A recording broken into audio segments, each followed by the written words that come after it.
Come and watch till the end. In the first season of You, New York bookshop manager Joe Goldberg obsesses with promising writer Guinevere Beck. He follows her and messes with her life to get close and date her. Joe's love at first sight with Beck is strange. He fantasizes about being with her and justifies his bad actions for love. Joe sneaks into Beck's room and observes her all day. Joe miraculously saves Beck as she falls over the railway tracks inebriated. When she gets a new phone, he snatches it to listen to her.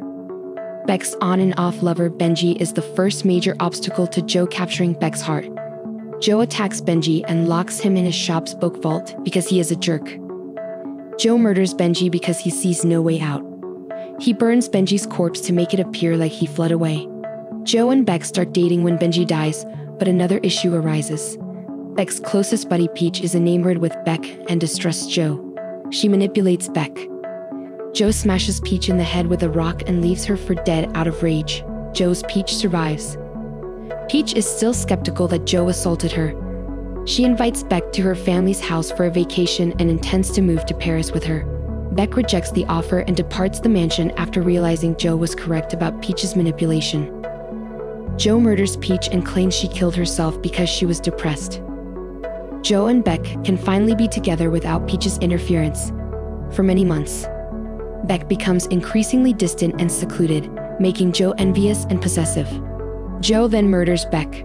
4 months later, Beck's locker book is popular. Dr. Nikki, who was set up, is arrested clearing Joe. Just when it appears like Joe would get away with all his sins, his ex-girlfriend Candace comes up, alive and well, to speak about what they never concluded. Joe's ex-girlfriend Candace's whole story is revealed in You Season 2. After fighting about Candace's affair, Joe accidentally smacks her in the head. Joe covers Candace's corpse and flees. After being buried alive, Candace awakens. She asks police to arrest Joe, but they refuse. Candace must take retribution by ruining Joe's life and ensuring he never abuses another woman. Joe hides in Los Angeles when Candace returns. He kidnaps Will Bettelheim and steals his identity. He moves in and works at a Navran's book section. Joe releases the genuine Will Bettelheim from the book vault if he keeps silent. This shows him he is improved. Love Quinn, a rich Navran family widow, swiftly becomes Joe's new love. Love, unlike Beck, commits to Joe from the start. Joe is concerned that Love will end up in the same place as Beck. Thus, he is reluctant to continue the connection. Joe finally caves in and begins a relationship with Love. Love's dependence on her twin brother, 40, makes their connection difficult. 40 is a recovered addict from a trust fund. He aspires to be a renowned writer and filmmaker but lacks the desire and talent. Joe will soon assist 40 draft the screenplay for his next movie, based on Guinevere Beck's novel. To make 40's life even worse, Love's twin brother begins dating Amy, Joe's ex-girlfriend Candace. Candace confides in Love that Joe is hazardous. Unfortunately, Love believes Joe that Candace is simply a psychotic ex-girlfriend who wants revenge. Joe also befriends Ellie, his new adolescent neighbor. When Ellie secures an internship with famed comedian Henderson, her elder sister Delilah informs Joe that Henderson sexually assaulted youngsters, including Delilah when she was younger. Joe becomes spiteful and tells Henderson about his prior mistreatment. Joe accidentally knocks Henderson down the stairs, killing him. Joe conceals another death. Delilah's officer, Pal Fincher, begins to suspect Joe murdered Henderson despite the police's claim. Delilah searches Joe's apartment for evidence, so Joe locks her in his book vault. Joe wants to liberate Delilah and leave the country with Love to avoid orphaning Ellie. Next morning, Joe discovers Delilah dead in the book room. Candace locks Joe inside and contacts Love to prove Joe is a murderer when she arrives. Candace's plot fails when Love kills her and tells Joe she murdered Delilah to preserve Joe's secret and prevent him from running away. Love then states that when she and 40 were kids, she murdered their au pair and that she has been manipulating Joe all season to make him fall in love with her, as Joe did to Beck in the first season. Joe considers murdering her over this. Love informs him she is pregnant, so Joe tries loving her again to be with his kid. Love forgives Joe, but 40 doesn't. He holds Joe at gunpoint and confronts them. Officer Fincher shoots and kills 40. The Quinn family covers up 40's murders of Henderson and Candace. Joe offers Ellie a lot of money and promises to keep giving her money while she starts a new life. After fixing his issues, Joe may live with Love and raise their kid in a comfortable suburban home. Joe cannot forget Love since she is a murderer, but he has already set his eyes on his new next-door neighbor, who he wants much more. Season 3, Joe and Love want to enjoy a nice family life in the Madre Linda suburbs in U, but things go awry immediately. Joe obsesses on their new neighbor, Natalie Engler, and neglects his wife, Love, and their kid Henry. Love kills Natalie after discovering Joe loves her. Joe and his wife cover Natalie's death and make acquaintances in their new area after helping Love dispose of her corpse. Joe falls in love with Marianne, a librarian who employs him to repair rare books. Joe follows Ryan to support his new girlfriend after learning that Marianne's ex-husband used foul methods to acquire custody of their small kid. Ryan discovers Joe is following him, forcing Joe to murder him. Love opens a bakery and installs an underground plexiglass vault. When Gil, a local anti-vaccination campaigner, accidentally gives Henry the measles, Love blames Gil for Natalie's death. Love befriends popular monk Sherry Conrad. She proposes an open relationship with Love and Joe with her husband Carrie. Joe accepts because he wants to divorce. Joe and Love accidentally admit they killed Natalie while having new sexual escapades with the Conrads. Joe and Love must control the Conrads and lock them in the plastic vault, which the odd Conrads like. Love begins a new connection while Joe pulls away to pursue his new interest. Theo, a college student, falls in love fast. Love discovers that Theo is the stepson of Natalie's murdered husband, Matthew Engler. Theo informs Love that Matthew does not think Gil is the murderer and has been observing Madre Linda's residence without authorization. After Matthew gave up, Theo witnessed Joe driving Natalie's vehicle on tape and raced to the bakery to warn Love about her husband's misdeeds. Theo discovers the Conrads imprisoned in the bakery. Joe protects him when Love knocks him unconscious. Joe asks for a divorce when Love finally admits his obsession with Marianne. Love offers her spouse Aconite to paralyze him. She then informs Marianne that Joe murdered Ryan. Love attempts to murder her husband once Marianne leaves. Joe claims he took an antidote. He kills Love, blames her for Madre Linda's murders, and destroys their home. Sherry and Carrie emerge from the vault stronger than ever.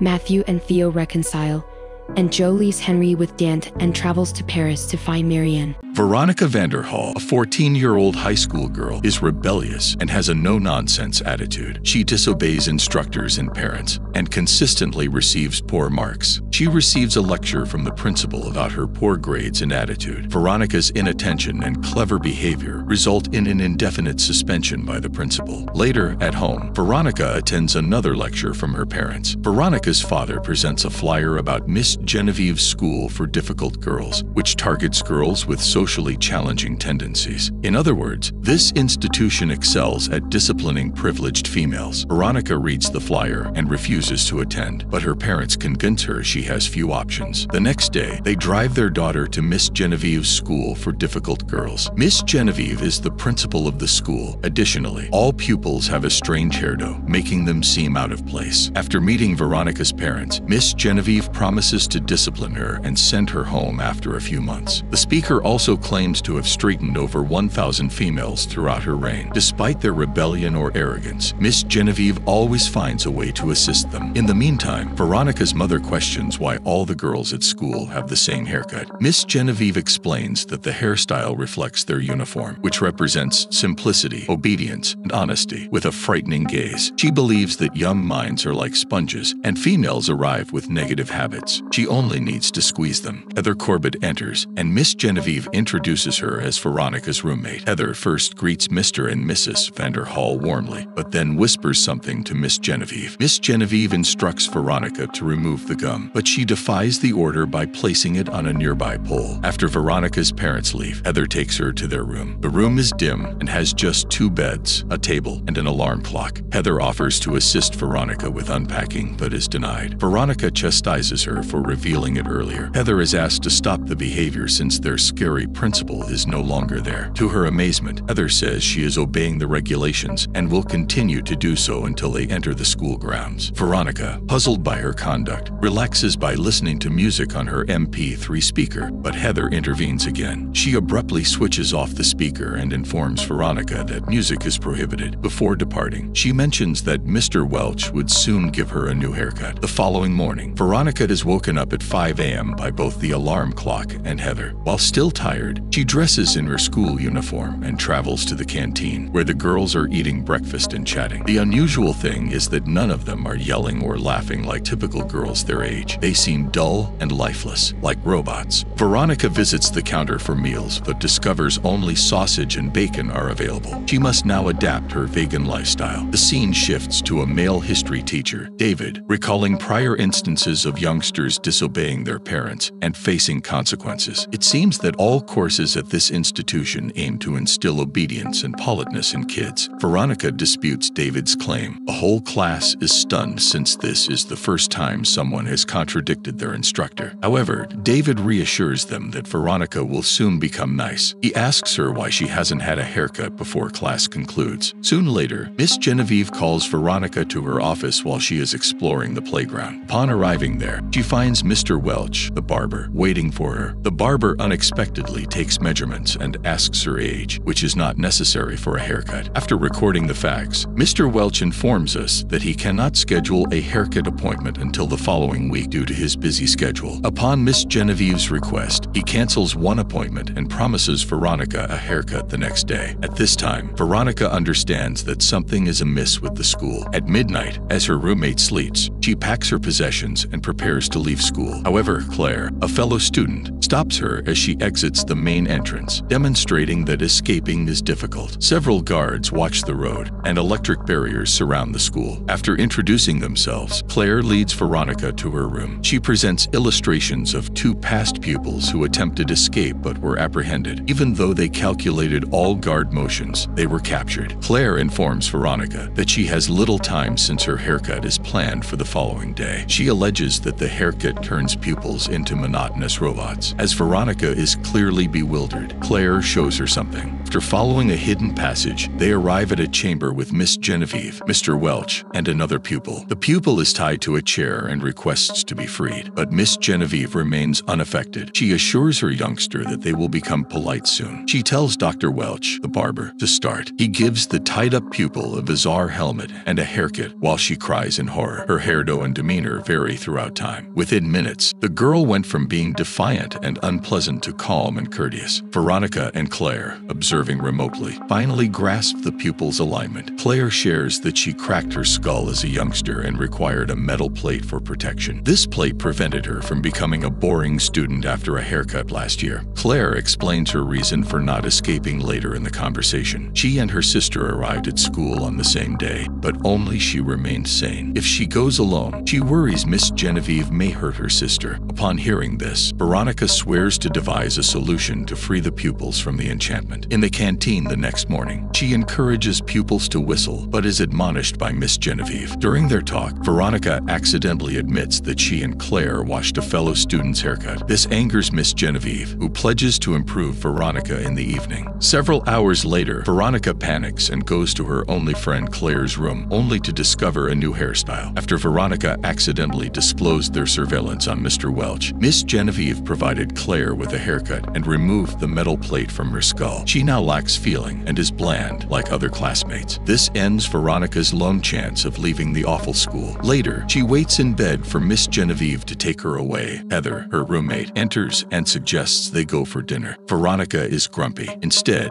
she recalls her youth, when she was content and unconcerned about the world. She inquires about the monotony and control of life, but Heather doesn't comprehend her words. Despite this, Veronica gives her roommate a goodbye present. As she delivers Heather her MP3 speaker, speaker. Heather remains dumbfounded. In the background, static sounds suggest Heather is recalling old experiences. Suddenly, she clicks a speaker button, triggering a pop tune. Heather first experiences tremendous agony in her ears due to the music, but eventually calms down. Interestingly, she has restored her sanity and recollections from before the haircut. She has no recollection of how she ended up at this institution. Veronica is thrilled to have discovered a remedy for the ailing pupils. Without delay, she begins planning with Heather. After some time, she visits Miss Genevieve's office and requests a haircut. As they approach Mr. Welch's barbershop, Veronica becomes irritable and insults Miss Genevieve. During this moment, she alerts her roommate to start their plan. Heather, present in Miss Genevieve's office, places the MP3 speaker near a microphone. After turning on the speaker, the same pop music as before blasts from all school announcement devices. At first, the music powerfully affects all pupils, but they quickly reveal their true selves. Claire reunites with her sister in the canteen after a year. In the closing scene, the girls come out on the playground, yelling and having fun like typical teens. Miss Genevieve fails to get them back into their rooms. Now that the enchantment is gone, the girls are free and carefree. Veronica, Heather, and Claire race towards the school exit gate as the movie concludes. Thanks for watching. Click this video to enjoy another best movie explained in less time. You wouldn't want to miss its shocking and surprising ending. This girl gets hunted by a predator, but instantly enjoys it when. The story follows a young Comanche girl named Naru, a hunter with a loyal dog named Sari. While practicing with her axe, Naru notices a threat. While pursuing the deer, Naru and her dog struggle to capture it. However, Sari becomes trapped in a bear trap, causing him severe pain. Naru quickly rescues him and applies natural remedies to his tail, including rubbing berries on it. After preparing to return home, Naru investigates a loud noise from the sky and sees a large alien ship flying through the clouds. She then meets her brother, Tabe, the fiercest fighter in the tribe and the best hunter. Naru informs Tabe of her Thunderbird sighting and offers to join him in the upcoming hunt, but Tabe warns her that it is dangerous. Naru returns to her mother and helps her prepare medicine while sharpening her axe. When her mother asks why she wants to hunt, Naru explains that she is as skilled as others and uses her intelligence rather than her physicality. Tabe brings Naru a hunted bird for food, but he is not pleased. A dangerous predator emerges from the ship, displaying advanced weapons such as lasers, thermal vision, and the ability to become invisible. The predator calmly kills a large snake while gathering herbs for medicine in the wilderness. Naru joins the men in the jungle to kill a lion that has captured one of their men, Pui. The men initially refuse to let her join, but when Tabe offers to treat the wounded, they agree. Naru guides them through the jungle using her intelligent brain, and they find Pui in a brutal condition. After a successful rescue mission, Naru saves Pui by providing medications and herbs. However, Tabi insists on hunting the feral lion, instructing the other men to carry him back to camp while he pursues it. Naru is skeptical and asks Tabi to join him, but Tabe declines. Naru suggests placing bait and taking a position on a tree to effectively attack the lion. After a while, she and Paka climb a tree while Tabe places the bait and hides behind some bushes. The plan works, and the lion arrives on the scene, but instead of going after the bait, it lunges towards the duo. At first, the lion kills Paka and slowly starts moving towards Naru. The latter is holding a spear, confident that she can defend herself, but right then she notices the predator. This distracts her momentarily, allowing the lion enough time to strike her and knock her to the ground. Naru wakes up and finds herself back at the village camp. It turns out that her brother saved her from the lion and brought her home. Tabe also arrives with the lion's head. All the villagers are proud of him, so the elders elevate him to the position of war chief. However, Naru remains convinced that there is something else in the forest and wishes to go back. She tells Tabe about it, but the latter dismisses her, stating that she is not prepared to hunt yet. Since no one believes her, Naru decides to take matters into her own hands early the next morning. She, along with her dog, heads to the forest to investigate there. She makes a rope out of wood skins, ties it to her axe, and uses it as a boomerang. With the help of it, she is able to hunt down a rabbit, which she cooks in the forest and eats with Sari. Meanwhile, the predator is watching a wolf which is about to pounce on a small animal. As soon as the wolf catches its prey, the predator attacks and kills it. Invisible 3D slice. On the other hand, Naru continues to move in search of clues about the predator. She arrives at a location where she discovers several dead buffalo with their skins ripped off. Naru is shocked and perplexed as to who could have done this, as buffaloes are regarded as symbols of honor and generosity in their culture. After her investigation is done, she continues her journey until she falls into a swamp. Naru slowly drowns inside, and it appears appears as if she will suffocate to death. Fortunately, she still has her axe. Boomerang. Using this, she somehow manages to rescue herself. Naru then heads to the nearby river to clean herself up. Meanwhile, Naru discovers a large bear devouring its prey. Normally, even the bravest of villagers would run away from the beast, but Naru has a point to prove. She wants to kill it. Unfortunately, at the last second, her bow breaks, and the bear notices her. Now, with the tables turned, Naru runs for her life and eventually hides beneath a beaver dam.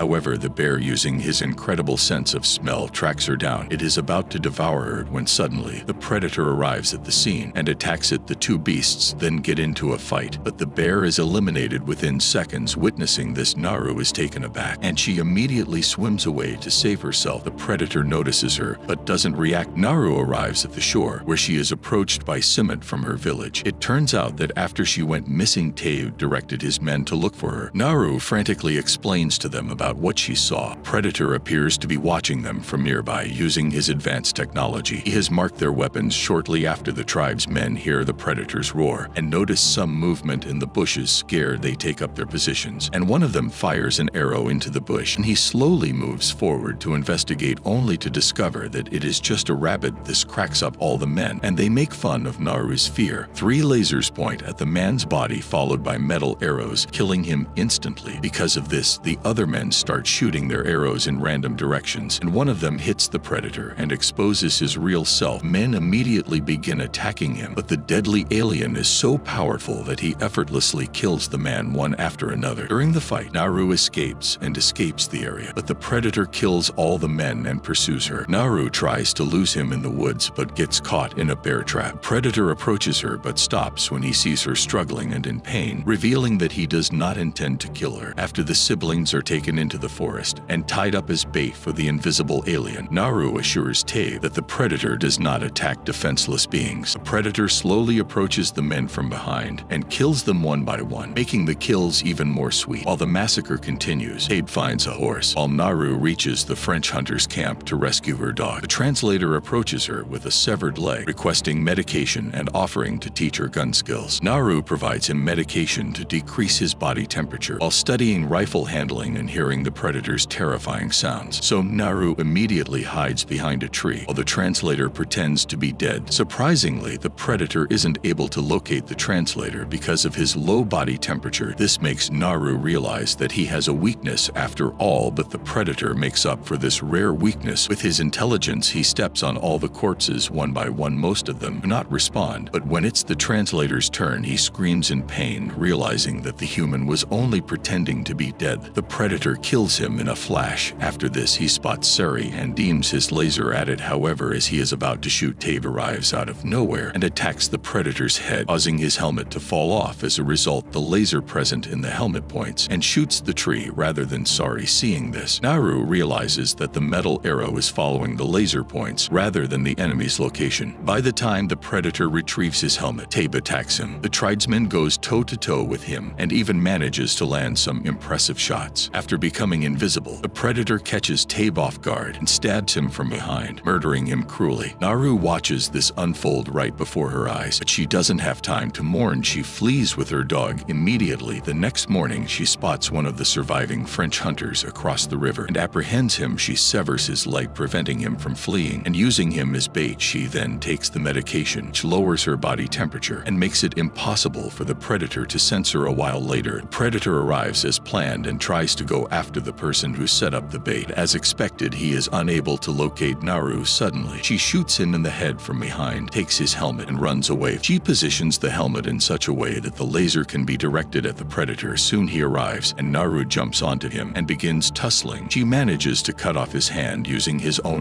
weapon. Next, she, along with the help of Sari, ties the predator with a rope and drags him to the swamp. As per the plan, he points the metal arrows at Naru, oblivious to the fact that the laser is aimed at himself, and he shoots the metal arrows, end up penetrating his own head, finally killing him. In the last scene, Naru returns to her village with the predator's head, making everyone proud of her, something she has always dreamed of.